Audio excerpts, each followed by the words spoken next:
Hey, it's Dale from Dale Dumbs It Down, and I want to talk to you about something that I get asked questions about all the time, and that's something called two-factor authentication, or 2FA.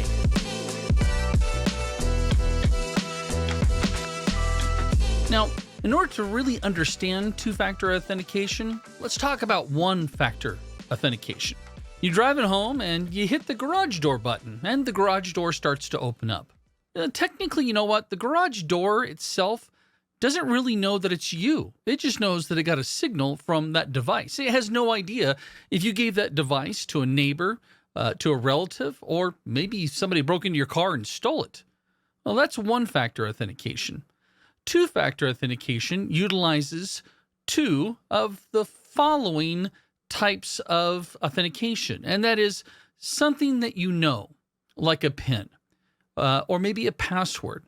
Something that you have, like a physical bank card or some type of an authentication token. Some companies issue those to individuals. And then there's also something you are, which is biometrics, like your thumbprint. Utilizing two of three of those gives you that two-factor authentication.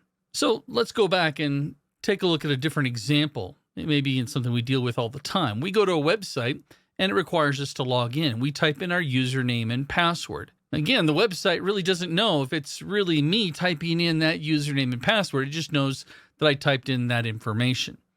But what if instead I type in my username, my password, and I hit OK or log in, and then it kicks out and says, hey, we sent you a code.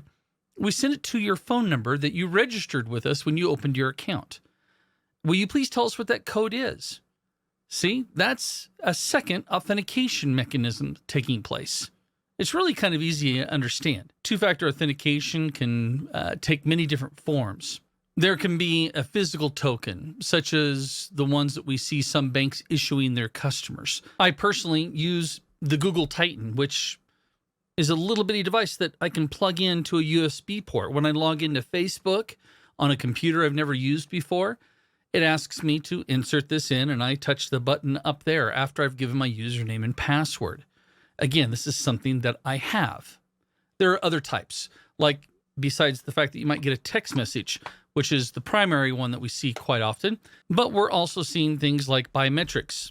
Most of our phones today have fingerprint identification or facial recognition. Again, that's another type of authentication mechanism that can be utilized.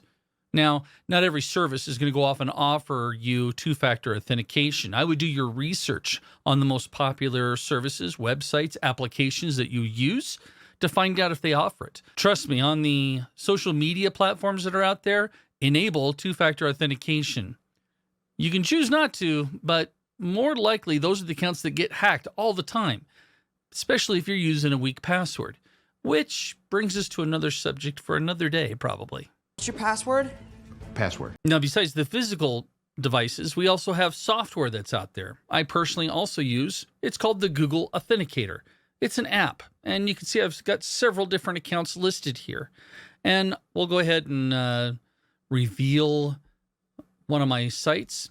And you can see that it just gives me a number. That number is going to be displayed there, and I have approximately 1 minute to type that in at that website. Great security mechanism.